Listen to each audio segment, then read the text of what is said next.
6 दिसंबर की तरह मंगा नाच होगा। ये कैसा देश है जहां हिंदू अपने अधिकारों के लिए 600 वर्षों तक संघर्ष करता है। और ये तब और हंसी वाला हास्यास्पद बात हो जाता है जब पता चलता है कि स्वतंत्र भारत की नींव धर्म के आधार पर खोदी गई थी।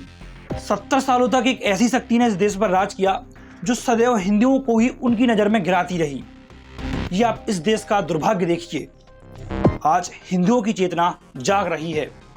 उदाहरण के तौर पर 700 सालों से इस्लामीकरण का जो भोजपुर मंदिर धार में मौजूद मध्य प्रदेश का जो इस्लामीकरण का घाव सह रहा था, आज अपने स्वतंत्रता की ओर आगे बढ़ चुका है और स्वतंत्र हो चुका है। 2019 राम मंदिर, 2026 भोजशाला मंदिर। मध्य प्रदेश के भोजशाला मंदिर को परमार वंश के राजा भोज ने 11वीं शताब्दी में बनवाया था। तब उनका जो राजा भोज का राज था वो मालवा के क्षेत्र में था। इतिहासकार कहते हैं कि ये भोजशाला उस समय संस्कृत की विद्यापीठ थी और यहाँ पर मां सरस्वती जी की मूर्ति लगी थी और इसे मां सरस्वती जी के मंदिर के नाम से जाना जाता था। पर सवाल ये है कि इतने विशाल मंदिर को आखिर देश का मुसलमान कमाल मौला मस्जिद कैसे बना सकता है? यह सवाल कांग्रेस से भी पूछना चाहिए और यह सवाल 1947 में जिसने देश का बंटवारा करवाया था उनसे भी पूछना चाहिए। जब इतिहास के पन्ने टटोले जाते हैं तो वही एक समान श्रृंखला दिखाई देती है जिसमें एक इस्लामिक आक्रांता होता है और उसका लक्ष्य होता है मंदिरों को लूटकर मस्जिद में बदलना। यह समय चक्र 1947 तक चलता रहा, मगर अफसोस 1947 के बाद भी यह समय चक्र रुका नहीं। भारतीय मंदिरों को न्याय नहीं मिला।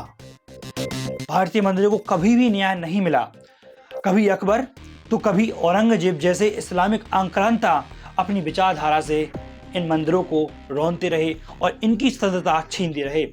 आज भी भारत में ऐसे कई मंदिर हैं जो अपनी स्वतंत्रता के लिए रो रहे हैं, लेकिन सरकारें कोई ध्यान नहीं दे रही हैं।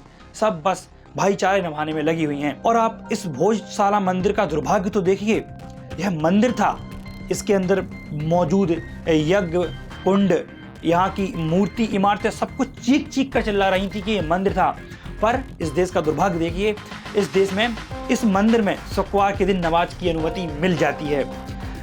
आपने कभी देखा है चर्च में हनुमान चालीसा किसी ने पढ़ी हो या किसी सरकार ने ऐसी उसे अनुमति दी हो?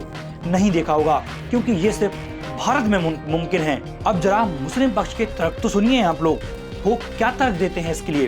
तर्क नंबर 1, उनका तर्क है सदियों से नमाज का उपयोग। क्या किसी आक्रमण में छीने गए मंदिर में सिर्फ नमाज पढ़कर उसे मस्जिद बनाना सही होगा? ये आपको जवाब देना है। उनका तर्क, दूसरा तर्क क्या है? सूफी संत कमाल मौला का संबंध इस स्थान से है, मगर ये कहीं नहीं मिलता कि कमाल मौलाना इसने इसे मरवाया था। कमाल मौला का वास्तविक नाम शेख कमाल अल-दीन था, जो इस्लाम का प्रचार प्रसार धार में मालवा क्षेत्र में किया करता था। उनका तर्क नंबर 3, मस्जिद नुमा आकार। मुस्लिम पक्ष अक्सर ऐसे तर्क हर मंदिर में देता है, परंतु वे नहीं बताते कि अरब में क्या ऐसे आकार की कभी किसी ने मस्जिद देखी है किसी स्थान पर? जैसी मस्जिदें इन विवादित स्थानों पर हैं, क्या वैसी मस्जिदें किसी अरब देश में, किसी खाड़ी देश में हैं? आप बता देना हो तो। तर्क नंबर 4, लगातार धार्मिक अधिकार का दावा। ये योजना इनकी विचारधारा में इन्हें सिखाई जाती है। जिस भी जमीन पर कब्जा करना हो, ना झगड़ा करो, ना लड़ो, ना चिल्लाओ, बस दरगाह बना दो। वो जगह खुद ब खुद इनकी हो जाएगी, इनको कुछ नहीं करना पड़ेगा, कोई दस्तावेज नहीं। इसी षड्यंत्र ने भारत के 3 टुकड़े करा दिए और हम देखते रह गए। हमें कुछ नहीं मिला, ना हमारे हाथों कुछ लगा, उल्टा हमारे जमीन के टुकड़े तक चले गए। यहाँ सवाल ये कि राम जन्म स्थान पर हिंदुओं को 600 साल तक पूजा करने से रोका गया। अब आप, ये इतनी बड़ी बात है कि समझ लीजिए, आप सोचिए, हिंदुओं का देश, हिंदुओं के लिए सबसे पवित्र क्या है? राम। राम हिंदुओं के लिए सबसे आस्थावान एक भगवान है और उन्हीं के जन्म स्थान पर हिंदुओं को 600 सालों तक पूजा करने नहीं मिला, वो भी किसके देश में? हिंदुओं के, राम के देश में। सोचिए, अगर कांग्रेस सत्ता में रहती तो हम आज ये भोजशाला तो क्या राम जन्म स्थान तक भूल चुके होते। आज धार में हिंदुओं की जीत के बाद हमको रुकना नहीं है। यह इस देह को, जो ये हमारी देह है, इसको राम काज के लिए तत्पर बनाए रखना है और जितने भी हमारे तीर्थ स्थान हैं, उनके लिए हमें फिर से उनको फिर से हमें स्वतंत्र कराना है। एक हिंदू कैसे चैन की सांस ले सकता है जब तक कि वे सभी धर्मों को आज़ाद नहीं करा लेता जिनकी रक्षा के लिए उसके पूर्वज मर गए, उसकी रक्षा के लिए उनके पूर्वजों ने, हमारे पूर्वजों ने जान गंवा दी। बाबरी की टीस अभी तक नहीं गई और शायद भोजशाला की टीस अब नई पैदा हो गई है। जो भी शायद ना जाए, हमको फ़र्क नहीं पड़ता। तो अभी कुछ टीस आना और बाकी हैं। क्या यह मस्जिद से मंदिर तक की यात्रा आसान थी? नहीं, बिल्कुल भी नहीं। इसमें लाखों हिंदुओं के खून और बलिदान की आहुति लगी है उनकी ज़िंदगी, जिन्होंने सिर्फ हिंदुओं के लिए अपनी खुशहाल ज़िंदगी इस राम पथ के लिए त्याग दी।